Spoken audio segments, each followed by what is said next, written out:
The Umbrella Academy is rated TV 14. It is a story of a disbanded group of adopted sibling superheroes. Somewhat dysfunctional, their personality conflicts are what drove them apart initially, but they come back together when they hear of their surrogate father's untimely death. Things take a mysterious turn when one of the wayward siblings returns from the future, claiming that an impending apocalypse will soon destroy the world as they know it. Will they band together to save the day, or will old rivalries tear them apart once again? What do we think about this one? We think The Umbrella Academy is a good show.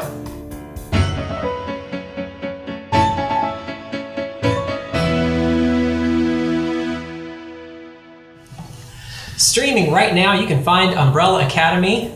I think on Netflix. That's where I found it. I don't know if you can find it elsewhere. Yeah. But what'd y'all think?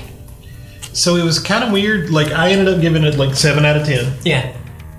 But the weird thing is, you told me to watch this. I watched, I think, 2 episodes and then kind of stopped. Yeah. And if you'd asked me to rate it after 2 episodes, I probably would have given it like a 3 out of 10. Ooh. Like, I did not like it. I didn't hate it, but it wasn't going anywhere. I didn't like the characters. I didn't like anything about it. If you'd asked me about halfway through the series, I probably would have given it about a 9 out of 10. And then it kind of averages out at the end to be about a 7 out of 10 for me. Okay. But I think one of the major reasons is that, well, first of all, the tone is kind of weird. I like the tone. I don't know how to, it's almost not Tim Burton-ish, but it kind of has that dark, glib, grim? Yeah, like kind of grim, grimy aesthetic to it, which I actually really like. Mm-hmm. And so that was a positive for me. And when I saw the trailers for it, I'm like, oh, I'm going to love this just based on the way it looks. But I had a big problem with the characters, which actually ended up being a strong point for me for the whole series. But because you have all these random, or not random, but he gathers this team of like 7 superheroes, right? He gathers them in children, and they're all vastly different in personalities, powers, whatever. And Luther is like the Moon Man. He's the space guy, and he's this big, muscle. And I don't know why, but I just naturally gravitate. I'm like, oh, big, strong guy. I'm like, that's the character I'm going to like.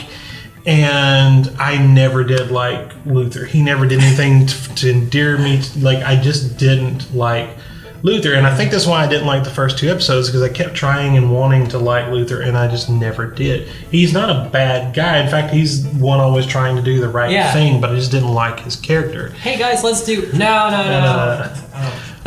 But where it picked up for me was when number 5 came back. I love number 5. And number 5 is my favorite. And like when he came back, everything was great. But I think this actually is a big positive for this show, because it's kind of like the 3-ring circus, right? If you don't like the freak show, then maybe you'll like the clown. If you don't like the clown, maybe you'll like the elephants. Yeah. And I know, like, your wife has said she liked Klaus. Probably, and like, I can't stand Klaus.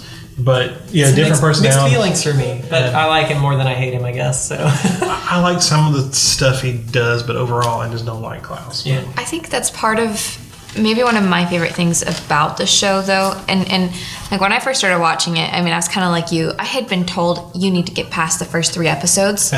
like you didn't tell me that. Yeah, going into it, the person who recommended it said you need to get past the first 3, and then after that you'll like the show, and then you can make your opinion. And so I was like, okay, I'll give it to episode 4.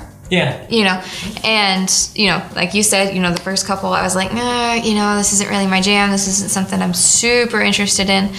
But, as I got more towards it, I was like, okay, this is something I really, like I almost felt vested in it. I wasn't super thrilled with the end, but the one thing I really did like is I didn't necessarily like any of the characters, but I liked the fact that they were all so vastly different that, like, no, their idea wasn't for them to mesh or to have chemistry or anything like that. And I think that might have been why some people got turned off, is because I kept waiting for that to happen. Yeah, they weren't supposed to have chemistry. Well, I know better than to watch something for 1 episode and write it off. So I watched 1 episode and I was like, wow, that really wasn't what I thought it was going to be.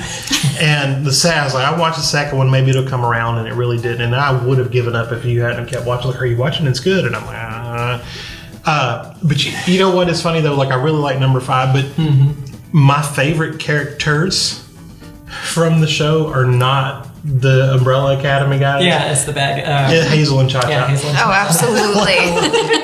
And again, when they showed up, I was like, "Oh, what is this? Like, what They are were they so doing?" weird. They were so weird. But they're like time traveling hitmen, and they're just. And Mary J. Blige plays one of them, and that's so kind of weird and random to me that I know we take musicians and just kind of stick them in roles, but she did a fine job, and I don't know what the guy's name is that is her partner, but the two of them together and him being just like gigantic and so like soft-spoken and sweet character, and then he's a hitman at the same time. I don't know. I love that. And when it got more into them trying to kill number five trying to save the world, once the story really got rolling is when I was in. The only reason I think I went down, again, the ending was kind of weirdish.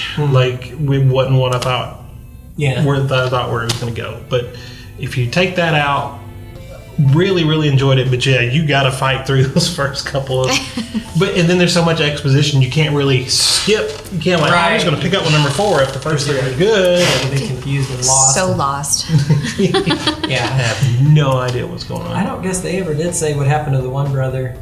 Klaus was the only one can see him. They never did. I don't think they ever said what happened exactly. See, I remember getting the impression that he killed himself watching it. Because he didn't like his power. He didn't. Interesting. And, as his ghost, is kind of, through the, like you see that he's aged as a ghost. He's aged with Klaus. And so, and he's older and he regrets not being alive. Interesting. And so for me, I was like, oh, he was upset as, whatever, a 10, 12-year-old. Mm-hmm. And so he killed himself. And now he's older, sees everybody else coming into their powers, and that's when he regrets it. If I manage to watch it again before season 2 comes out, I will watch for that because I'm curious now. I wonder. Well, I didn't like Klaus.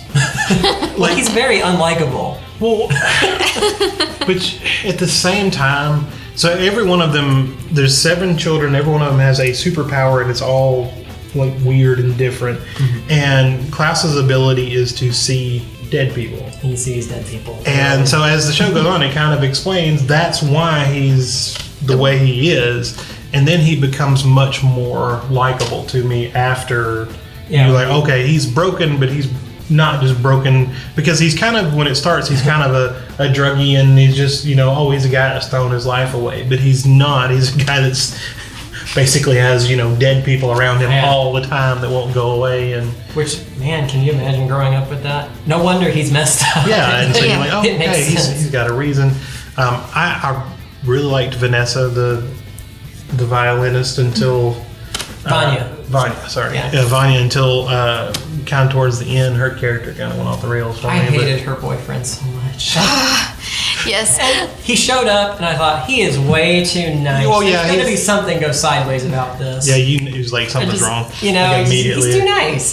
See, so perfect. I had the opposite reaction to Vanya. I really didn't like her at first. I was like, I'm really sick of this mopey whatever, everything sucks. It was a little mopey. And I was just like, I'm sick of this. I don't want to watch her parts. I was ready to be done. And then she goes crazy. And I'm like, okay, so you figured out you have power. You figured out, why you feel like crap. And this is the reaction I think that I would most identify with. Mm-hmm. If I had... I'm laughing because this is the exact opposite of my opinion. That's awesome. Debate. Fight because like I get what you're saying, but like I completely understood her at the first because she has no powers at the start, and so everybody's super and spectacular, and she's just kind of shoved to the side. Yeah. And I feel that in my bones, right? Like everybody's special but me, and like.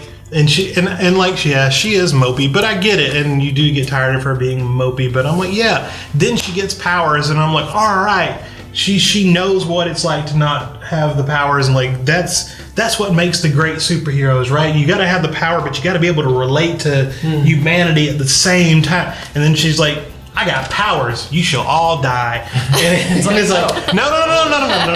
Like, I thought we learned a lesson. But see, I think that maybe the reason why I liked that so much, because I mean, you're 100% accurate. That is exactly what happened.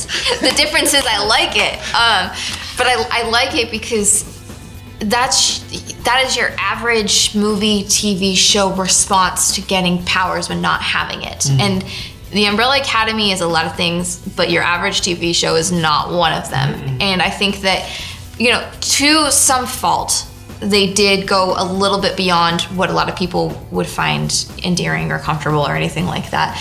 But, their whole point, I think, behind it was to say, we don't want anything having to do, we don't want you to guess what's going to happen next. And so for her to go crazy, I was like, not only do I relate, but I'm happy that she's not stereotypical. Now to think about it, if you are a normal person, I don't think there's nobody to relate to, because they're all whack. Like, they all do horrible things. They all do selfish things. Number 5 is trying to save the world, but he's kind of a drunken turd, and he's kind of doing stuff for his own gain. The butler's a chimpanzee. Chimpanzee, the mom's a robot. They never explained that. I wanted to know why. The kids needed a robot, or needed a mom, and the dad wasn't interested. Well, that I get. They did explain that, but the butler being a chimpanzee and everybody's okay with this. Well, okay. And this is based on a Dark Horse comics of the same name, and we get caught up in our DC and Marvel world, but a lot of my favorite comics throughout history have been Dark Horse comics, and they're kind of smaller. And this does kind of have almost, which I'm sure it's Netflix and had a gigantic budget, but it had kind of a smaller movie feel to me. It was because it was really character focused, really character driven. They really focused on the people. Now, I did get special effectsy and stuff when they start time traveling and things like that, but I just like that when the action came, they delivered it well. They didn't skimp on it when it came, but it was kind of far between. Yeah. And usually, if you're going to have something that is character driven, I want a character I can latch onto and like either feel sorry for or relate to. And there is nobody I feel sorry for. There's nobody I relate to, with the exception of the bad guys. And so, in order to pull it off and still be something that's interesting, good, and enjoyable without having that to grab hold of is kind of actually a really neat thing. And I do love the tone. I love the visuals of the movie. I love the craziness. Like, crazy and weird is great. And I really love that about it. And like I said, I come out with about a 7. It would have been higher, but those first 2-3 episodes just... Oh, man. Well, I couldn't think of anything that would kind of be what I'd recommend if you like that, want more of it to watch. Did you think of any? Oh, yeah, I got an easy one. Oh, what do you got? Doom Patrol. Doom Patrol. I haven't seen that. Okay, well, there you go. So, Doom Patrol is based on DC comic, and it is more superhero oriented, but it's weird as all get out. It's dark. It's strange. It's more kind of... It reminds me of like Doctor Who or Star Trek, where you never know what you're going to get in an episode. It may be a comedy episode, it may be a sci-fi episode, it may be a horror episode. You don't know. It may be a blending of the two. Yeah. But if it's this eclectic, weird group of characters brought together, they all have superpowers. None of them can use them worth of crap, and they kind of struggle, and they have to come together and try to solve a problem. It's only on the DC streaming. I don't know if they'll eventually like push it. DC streaming may not exist after AT&T bought everything else. Who knows? But I'm sure they have a free trial or something. Doom Patrol is the best thing I've watched all year. I cannot recommend it high enough to anybody. Go watch Doom Patrol. I love it. I'm in my house robe, which means that I've been watching a lot of Netflix recently. One of the shows that I watched on Netflix was The Umbrella Academy. Now, I've seen this one a while back, but I do have some insights and some thoughts about it. First of all, I enjoyed the show. I thought it was a fun watch. I would recommend it to people that like watching superhero or supernatural themed type shows. It has a really good cast, I think. One of my favorite characters in there is Klaus, played by Robert Sheehan. We talked a little bit about him earlier when we were discussing Mortal Engines in one of the previous videos. I think his character is comedic, is dark at times, and is dramatic at other times. So it's a really good range, and I think it shows off a lot of what we weren't able to see from Robert Sheehan in Mortal Engines. I think that this is a kind of a fantasy type story. So if you like superhero stuff, it's probably going to be something you'll at least enjoy. One of the things to remember about this is that the comic book that this is adapted from was written by Gerard Way from My Chemical Romance. And this was one of his earlier comic books that he wrote. He later went on to write for Doom Patrol, part of DC. And there's also the DC streaming show Doom Patrol. So if you like this, I suggest that you check that one out. I think that show is a little bit better in terms of writing. But yeah, it's definitely something that's worthwhile to watch. You'll see some things that are familiar. If you ever watch the NBC show Heroes, you'll feel some similarities there with superheroes kind of emerging out of nowhere. There's some fun bits of time travel. I hope that doesn't spoil anything for anyone, but I really enjoy stories that incorporate time travel and alternate dimensions and those kinds of things. If you're interested in something similar, but you aren't quite sure if this is what you want to watch, if you have the way to find an obscure TV show on DVD, I would recommend looking up The Lost Room. Lost Room has a lot of similar feel to it. I don't think it's quite as high quality, but one of the benefits is that it's much more family friendly. This show is definitely not family friendly. It focuses on a lot of teenage coming of age, and the thing is that you may see some of the fantasy elements and think this is great, but if you sit down with your kids, I think that you'll be shocked at some of the things that come up.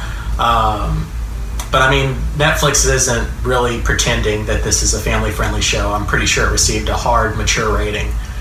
But yeah, if you want something that's just not quite as violent or not quite as offensive, that would probably be a better route for you. But if you are up for the excitement and the adventure and all of the things that come with it, then I would say it's definitely worth a watch. Thanks.